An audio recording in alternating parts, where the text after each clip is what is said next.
It's time for munching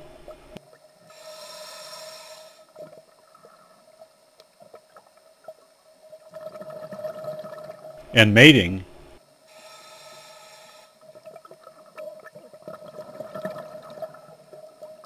in the Macrocystis, or giant kelp, with your host, Dr. Bill Bushing. One of the best things about my job is that when I go to the office, I don't have to wear a tie with my suit. Wetsuit, that is. In today's episode, we will look at a few of the nearly 200 species of moray eel. Fortunately for Southern Californians, there are only 2 resident species here. Their natural history is very interesting. Moray eels are a much maligned group, often feared by new divers simply because of their appearance. There are about 200 species in the family Muranidae, most of them living in tropical and subtropical waters. The one most commonly seen in Southern California is the California moray, Gymnothorax mordax. The species name mordax means prone to bite, but in over 40 years diving here, I've never had that happen. Divers are occasionally bitten, but usually because they toy with the moray or place their hands in their holes when trying to extricate a lobster. Our morays are long, slim fish with the tail comprising nearly half the length of the body. They are light to dark brown or green in color and often mottled with yellow blotches. There may be a yellow-green color to the margin at the ends of the dorsal and anal fins, which are continuous and merge with the tail or caudal fin. Unlike most fish, morays lack both pectoral and pelvic fins. The body is very muscular and the leathery skin is scaleless. It is coated with a yellow mucus that protects the moray from the rough rocks of the reef in which they normally hide. Their pointed heads, lack of projecting fins, muscular bodies, and mucus coating allow them to squeeze through the tight crevices in the rocky reef. They can easily move forward or backward because of this. Occasionally I do see morays which are injured, but I believe the injuries may be the result of interactions with humans or possibly predators. Morays lack the operculum or gill cover common to most fish. Instead, there's a small, round, dark gill opening on each side of the head. Other fish often use their gill covers to help pump oxygenated water over their gills. The moray opens and closes its mouth to accomplish this. The continual opening and closing of the mouth renders them more menacing in appearance to some. This also exposes the pointed, sharp, conical teeth that line the jaws. You can see them more clearly in these images of a moray's skull.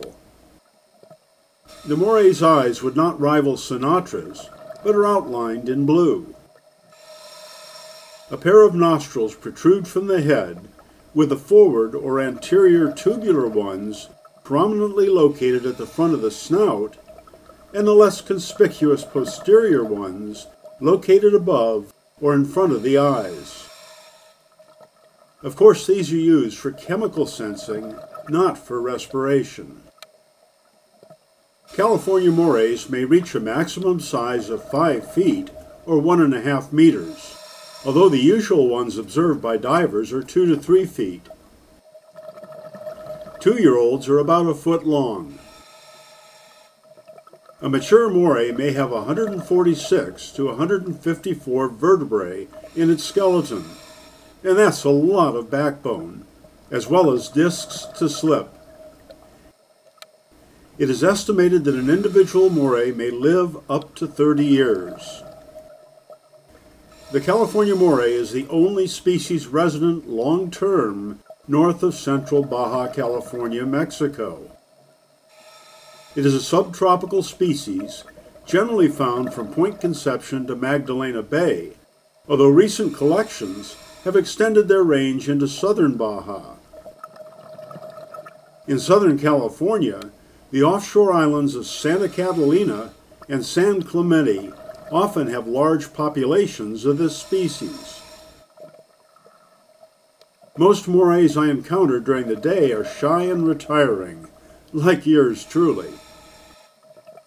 During the day, they are generally found in protected areas such as crevices, holes, and caves in the rocky reef down to depths of 130 feet, although they are more common above 60 feet.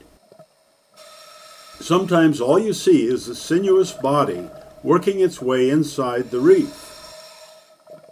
Occasionally I find one out and about during daylight, but even then they usually stay well hidden, like this one in the holdfasts of a kelp forest. I occasionally see more than one moray in a single hole. It is tempting to say they are a mated pair, but this is probably untrue, as you shall see later. Juvenile morays are sometimes found in tide pools. The two morays you see here were believed to be practicing for karaoke at El Galleon that night. That's a moray. California morays love to munch on a variety of prey, including fish, sea urchins, octopus,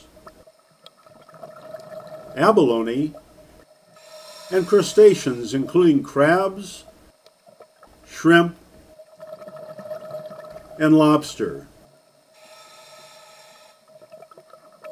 I came across this pair attempting to dine on a rock scallop that had been left near their hole. Morays can hunt at night because they do not rely on vision, since their eyesight is generally poor. I've watched them attempt to take fish at night while bathed in my video lights, and they have a very poor success rate. Heck, this one tried half-heartedly to catch a Garibaldi. It must not have known about the $500 fine imposed by California for taking our state's saltwater fish. Often when a moray strikes at a fish like these blacksmith, it stirs up a cloud of dust, further restricting its already limited vision. Instead of their eyesight, morays rely on their olfactory or chemical senses. Here is where the paired nostrils come in. When they do snatch a tasty tidbit with their sharp jaws, an interesting thing happens. The jaws grab onto and hold the prey with their sharp teeth. Then a second set of teeth, located on the pharyngeal jaws, slides up from the rear to grasp the prey and pull it deeper into the mouth towards the digestive tract. Kind of reminds me of the movie Alien. There probably aren't many critters that prey on morays, given their ability to defend themselves by biting. However, there must be a few, given that the moray stays sheltered during the day. I found it amusing that their dens often appear protected by the spines of sea urchins, which are one of their favorite delicacies. While on a night dive at Casino Point, I was surprised to see the following encounter. A large kelp bass was out hunting and saw a moray twitching.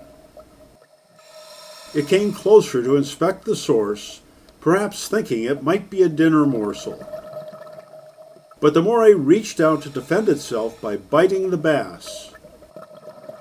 Perhaps the moray's poor vision gave it an inflated sense of its predatory capabilities. The bass appeared to bite back until the pain registered. Of course, both fish missed out on a tasty blacksmith swimming by. I've also observed our local spiny lobster, another potential food source, using their antennae to fend off even a moray. Here, you see that the lobster's primary defense works effectively even on morays. Here, you see a moray that apparently died when hooked by an angler. I'm not aware of any commercial or sport fishery that currently targets these fish, although I would not be surprised to hear they are captured live for Asian restaurants. A friend of mine here on Catalina is a sushi chef and occasionally gets a moray from local fishermen. He says they are quite tasty. I think I'll stick to the California roll myself. I've now covered munching, so it's on to the other M word, mating. Unfortunately, there may not be much to write about with respect to our morays here in Southern California. It is believed the individuals who reside here do not reproduce, probably because the water is too cold. Most species have both a minimum survival temperature, below which they may die, and a minimum reproductive temperature, below which they can't, you know what I mean. So Dr. Bill, why is it that we see morays here in Southern California if they can't procreate? Good question. And we scientists have a good answer.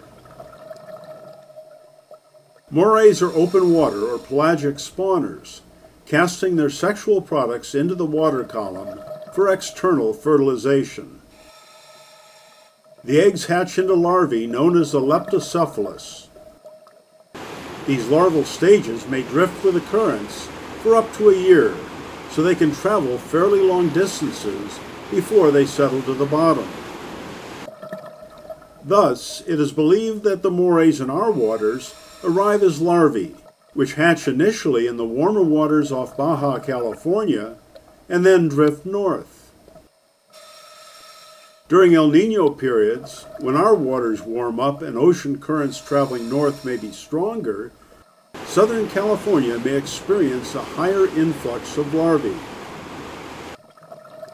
One of the ways I frequently locate morays is by the presence of the red rock shrimp, Lismata californica, which are often present within their holes. These crustaceans are found from Southern California down to the Galapagos.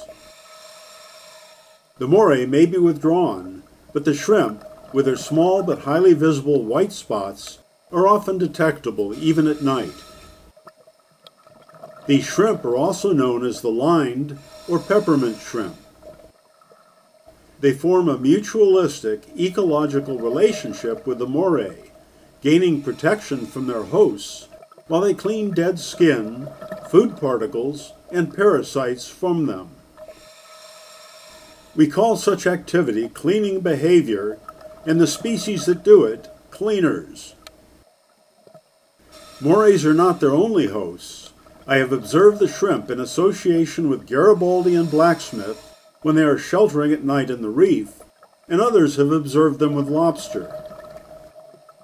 I have filmed the shrimp cleaning sloughed skin off morays, as well as entering their mouths to remove food particles, and even picking at their nostrils and near their eyes. At least they take their pay in food particles, rather than my dentist, who does a complete cleaning of my wallet. Although the moray generally does not swallow them, the shrimp do need to avoid the mouth when the moray snaps it closed. I can't say this definitively, but it appears that the shrimp walking on the moray's skin may tickle or irritate it, since the moray will often twist its head or twitch its body as if to rid it of the crustaceans. Many of the parasites I observe on morays are tiny white copepods of a species I have not determined. Copepods are often parasitic on fish, including the ones you see here on the giant sea bass. In this series of views from an image taken by outstanding underwater photographer Kevin Lee, you can see the copepods on the lower jaw of a California moray. Unlike those of us with arms who can groom one another, the fish have no easy way to remove them. Enter the red rock shrimp, which I've observed pulling the copepods off the moray's skin, crushing them with their tiny claws, and using them as a tasty appetizer. Watch as these copepods move on the moray as a cleaner shrimp approaches. I have noticed that many of the copepods seem to be concentrated near the head, although this may result from the fact the head and upper body are the most frequently exposed parts of a moray. It reminds me of the concentration of parasitic copepods on the head region of giant sea bass, which most cleaner fish wisely avoid due to the bass's habit of suction feeding. Perhaps the shrimp spend less time near the moray's gaping jaws so as to minimize a potential occupational hazard. I have also observed that morays that do not appear to have shrimp associated with them are often heavily infested with the copepods compared to morays living with the shrimp. An interesting fact about the red rock shrimp is that they begin life as males, but can change to female in a single molt. They can be simultaneous hermaphrodites, that is, both genders at once, but they cannot self-fertilize and have to mate with another shrimp. When I introduced the California moray, I stated that it was the only species of moray normally resident north of central Baja. However, back in October of 2003, diver Chris Menju took pictures of another species while diving in Catalina's Casino Point Dive Park near the wreck of the Sujak. It was identified as an Argus moray, Murena argus. This was the first time this species had been recorded north of Magdalena Bay in central Baja. Normally this species is found from the Gulf of California, Cocos Island, the Galapagos, and south to Ecuador and Peru. It is unique in having the second set of nostrils tubular and elongated. The background color is black with white speckling, and the eyes are bright yellow. Its presence in Catalina waters may have been a consequence of the El Niño in 1997 to 98. For those of us wussies who seek warmer water in the winter, the tropics and subtropics are home to several other species of moray. In the Caribbean, the green moray, Gymnothorax funebris, may reach lengths of 6.5 feet and weigh up to 27 pounds. Adults have a nearly uniform green color, although the young may be olive or even dark brown. It is said the color comes from a yellow mucus on top of the dark gray-blue skin. I have encountered this species on my dives in Belize and Honduras. A species closely related to the Caribbean one is the Panamic green moray, Gymnothorax castaneus.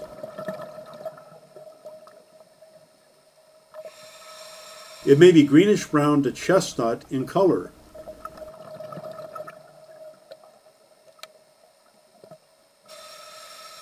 This moray is the most common species in the Gulf of California or Sea of Cortez. It is known from as far north as San Felipe, through the Gulf, and south to the Galapagos and Ecuador. This species is not strictly nocturnal in its feeding behavior and will seek prey out during the day. Gulp. Another moray I've observed in the Sea of Cortez is the jeweled moray, Murena lentiginosa. This species is known from the central and southern Gulf south to the Galapagos and Peru. The brown body has a series of light spots ringed with dark brown that are present in chain-like rows. Both pairs of nostrils are also tubular. Like many other species, the jeweled moray is nocturnal and generally hides during the day. I guess this one didn't read the script. Now that you know more about these highly interesting fish, you must realize their reputation is largely blown out of proportion. Morays are interesting critters to observe both during the day and at night. Just be careful when you are lobstering, and don't try to feed them hot dogs with your bare fingers like some idiot did in Thailand.